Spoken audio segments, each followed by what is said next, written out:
What's up, guys? Thanks for tuning in. This week we're going to bring to you another Georgia State park that we stopped at for a few days. Didn't end up being one of our favorite Georgia State parks, so stay tuned. So the park we're talking about is General Coffee State Park, located in Nichols, Georgia. This is an older campground that has two separate campground loops. They both have electric and water and 30 amp. And something a little unique about this state park is all the sites are actually pull-through sites. So we actually needed a Thursday night and a Friday night to stay there. They only had one site available, so we booked the last site they had available, which was an ADA site by the bathhouse. We were in site 30, which is located in Campground 2. The ADA site that is in Campground 1 is site 19. So we arrived, checked in. It's a pretty good little drive back from where you check in down back to where the campgrounds are. We figured it was a pull-through site, so didn't expect really having any issues getting into the site. Once we arrived at our loop, though, it's not laid out in the most friendly manner. We did pull in, we pulled into our site, and even though it's a pull-through site, the way that it's positioned in front of the bathhouse, you actually don't have access to that whole site. We disconnected the truck, pulled it forward in our site, and I thought it was laid out a little strange because it looked like where my truck was parked, it looked like it would block the two parking spots that were actually for the bathhouse. So we went ahead and were getting set up, and sure enough, one of the camp hosts there come by and asked us if we could move the truck, which I did intend to do, and put it behind the RV. That way we weren't blocking any parking spots.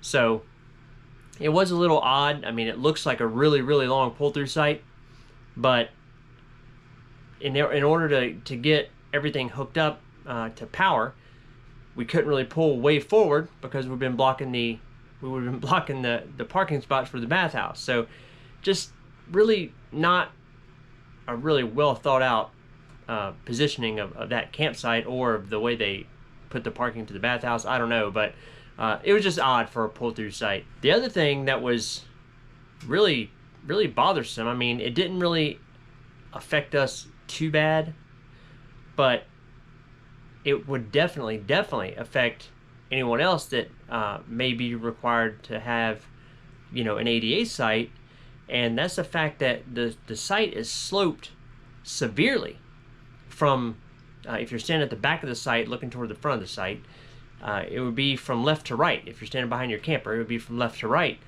It was sloped so bad that our steps wouldn't even reach the ground. There is no concrete when you step out, so we had to come up with a makeshift way to get our steps to even reach. I stacked up our jack blocks. I stacked some of those up. That wasn't even going to be enough, but given the distance that the jacks had to go from the RV to reach the ground to get level, I really needed those underneath the jacks and not underneath the steps. So it was only a couple days, so I put together a makeshift little support using our rolled up camping rug, our camping mat that we put out in our site sometimes. I had it rolled up, and I mean, it was not the best, but it did at least give the steps a little bit of support, as long as we were careful going out.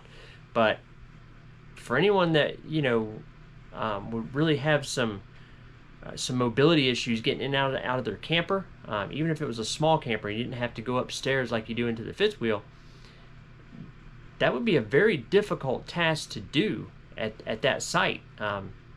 And again, you can't really pull up to where your camper is on a more level area, because then you're blocking the parking spots for the bathroom. So really, really glad that we only had to deal with 2 nights in that site, because to be quite honest, that site was terrible.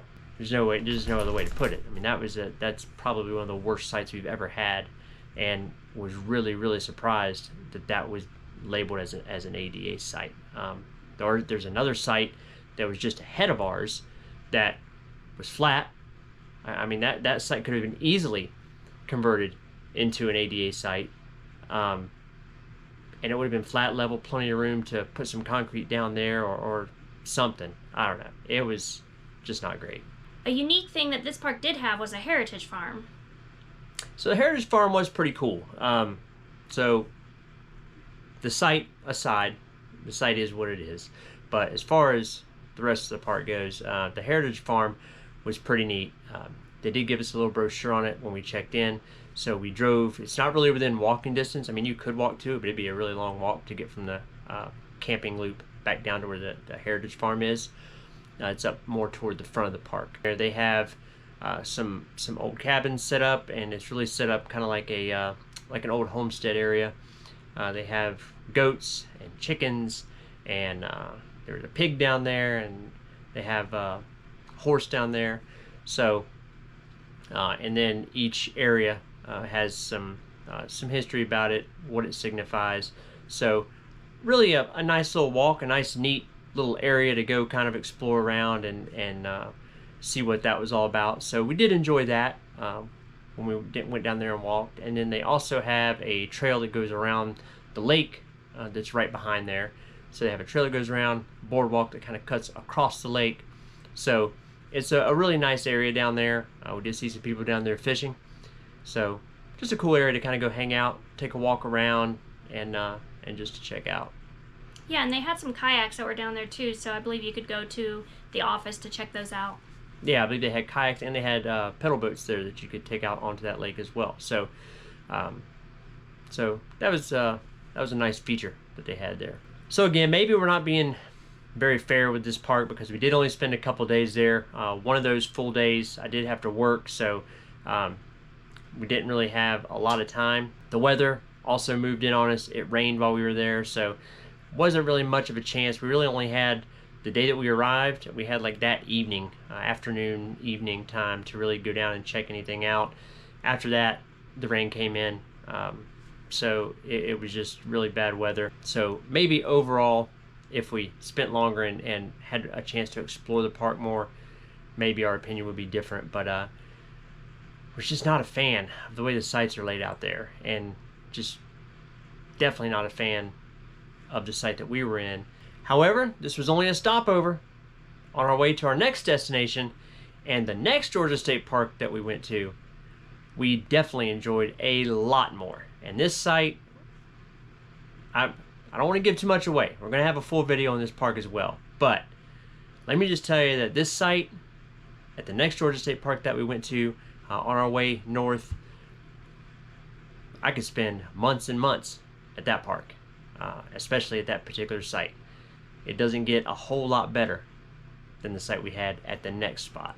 So make sure to like and subscribe so you will get a notification when that next Georgia State Park video comes out. You're definitely going to want to check it out. We appreciate you guys watching, and we'll catch you guys down the road.